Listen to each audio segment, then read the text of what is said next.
8 फरवरी 2024 को पाकिस्तान में इलेक्शन होने जा रहे हैं और इस हवाले से पाकिस्तान में खासी गहमा गहमी है। लेकिन पाकिस्तान की बड़ी सियासी जमात पाकिस्तान तहरीक इंसाफ को चैलेंजेस का सामना है। उनमें से एक बड़ा चैलेंज इंतखाबी निशान के हवाले से है। कल इस हवाले से सुप्रीम कोर्ट ऑफ पाकिस्तान में समाअत हुई और सुप्रीम कोर्ट ऑफ पाकिस्तान के फैसले के मुताबिक पाकिस्तान तहरीक इंसाफ से बल्ले का निशान वापस ले लिया गया है। अब मैं इस मामले को 6 के करीब मुख्तलिफ डायमेंशंस हैं उस हवाले से इसको डिस्कस करूँगा और मेरी कोशिश होगी कि दलाइल की बुनियाद पर, सैनिटी की बुनियाद पर एक ऐसी राय इख्तियार की जाए जिसमें से हमें आगे बढ़ने का रास्ता नज़र आए। चूँकि अल्टीमेट ऑब्जेक्टिव हमारा तो यही है कि मुल्क के अंदर प्रॉस्पेरिटी आए। तो सबसे पहले ये पस मंज़र क्या है, ये मामला क्या है, वो डिस्कस कर लेते हैं। इलेक्शन एक्ट 2017 के मुताबिक पाकिस्तान में जितनी भी रजिस्टर्ड जमातें हैं उनको इंट्रा पार्टीज इलेक्शंस करवाने होते हैं, और लेकिन पाकिस्तान तहरीक इंसाफ इस हवाले से कुछ लैग कर रही थी। तो इलेक्शन कमीशन ऑफ पाकिस्तान ने हुक्म दिया कि आप इलेक्शन करवाएं। पाकिस्तान तहरीक इंसाफ ने 2 माह पहले इलेक्शंस करवाए। तो पाकिस्तान तहरीक इंसाफ के कुछ मेंबरान इलेक्शन कमीशन में चले गए कि ये इलेक्शंस फ्लॉड हैं और इनमें कुछ बेकायदगियाँ हैं। इलेक्शन कमीशन ऑफ पाकिस्तान ने उनका मौक़िफ़ दुरुस्त समझा और पीटीआई से बल्ले का निशान वापस ले लिया। पीटीआई पेशावर हाई कोर्ट में चले गई। पेशावर हाई कोर्ट ने बल्ले का निशान पीटीआई को वापस कर दिया। इलेक्शन कमीशन दोबारा से ये मामला सुप्रीम कोर्ट में ले गई। सुप्रीम कोर्ट ने इस मामले को सुना। उस सुप्रीम कोर्ट में पीटीआई के वकला ने मौक़िफ़ अख्तियार किया कि इलेक्शन कमीशन के ये दायरा इख्तियार में नहीं आता कि वो इंट्रा पार्टीज़ इलेक्शन को जज करे या उसके मतलब फ़ैसले दे, और उनके दायरा इख्तियार में ये भी नहीं आता कि वो इस मामले को सुप्रीम कोर्ट में लेकर आए। लेकिन वकला ने ये ज़रूर तस्लीम किया कि ये जो इलेक्शन हुआ है इसमें बेकायदगियाँ ज़रूर हुई हैं।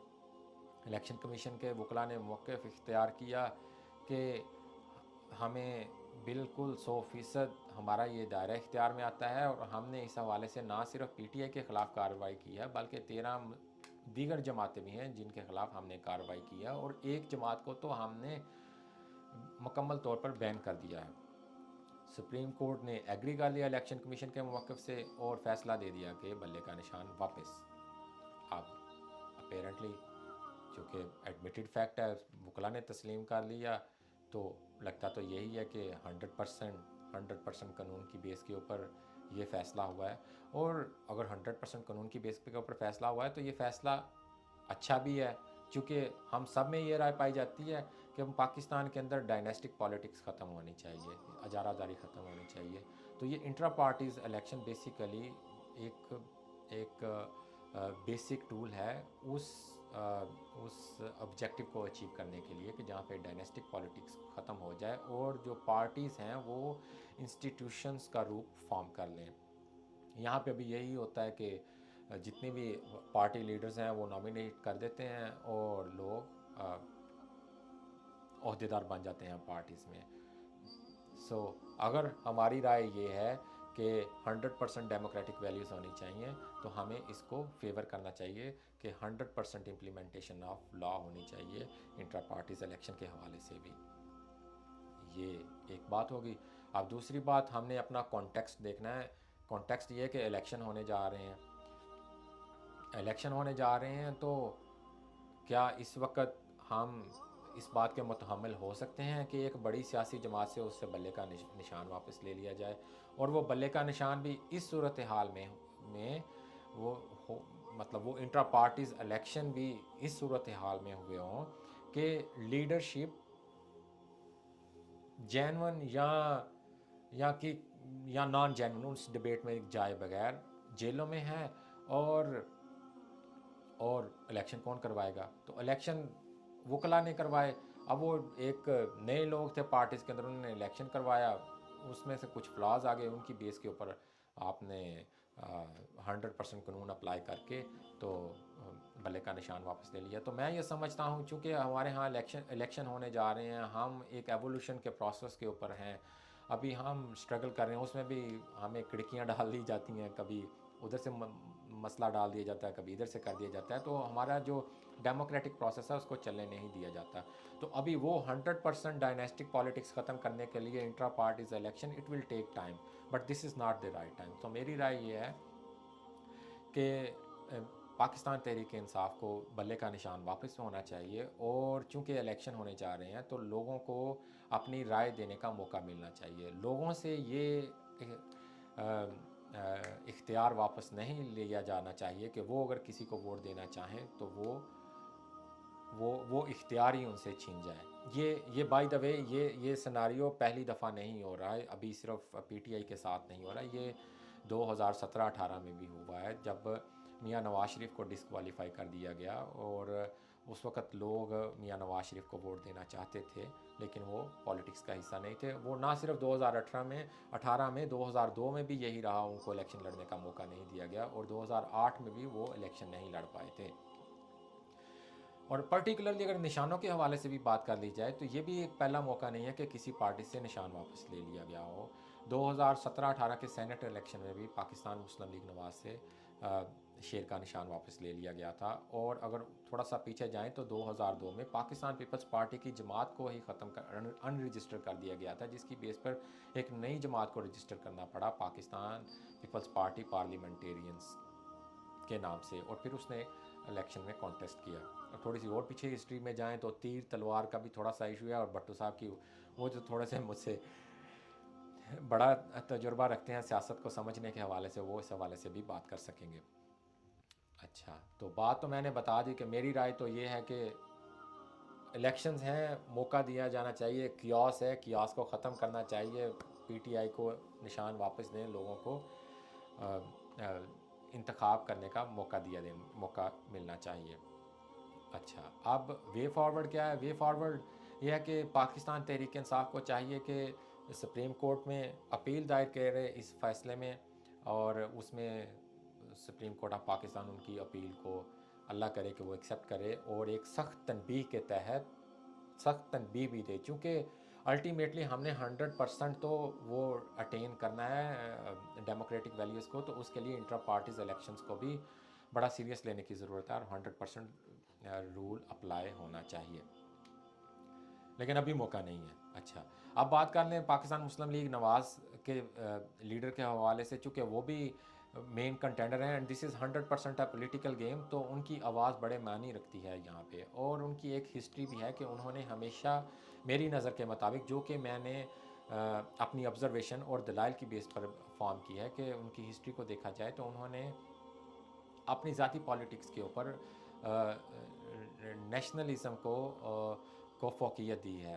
एक आधी एग्जांपल जल्दी से मैं आपके सामने रख दूँ। 2013 में बलूचिस्तान में उनकी गवर्नमेंट लीडिंग पोजीशन में थी, लेकिन उन्होंने नेशनलिस्ट पार्टीज़ को मौका दिया कि आप गवर्नमेंट फॉर्म करें, ताकि जो लोग इलेक्शन के दायरे से बाहर हैं वो वापस आ सकें। और इसी तरीके से केपी में भी 2013 में पाकिस्तान तहरीक इंसाफ की सिंपल मेजॉरिटी नहीं थी, लेकिन उन्होंने पाकिस्तान तहरीक इंसाफ को गवर्नमेंट बनाने का मौका फ्राहम किया।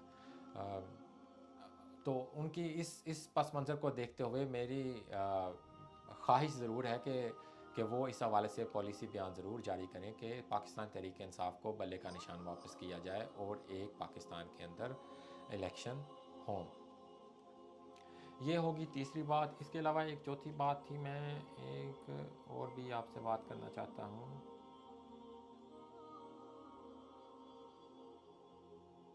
हाँ, अब अगर पीटीआई अल्लाह ना करे अपील भी एक्सेप्ट नहीं करती सुप्रीम कोर्ट, अब इस हवाले से भी डिस्कस कर लिया जाए तो एक कॉन्टेक्स्ट इस हवाले से भी है।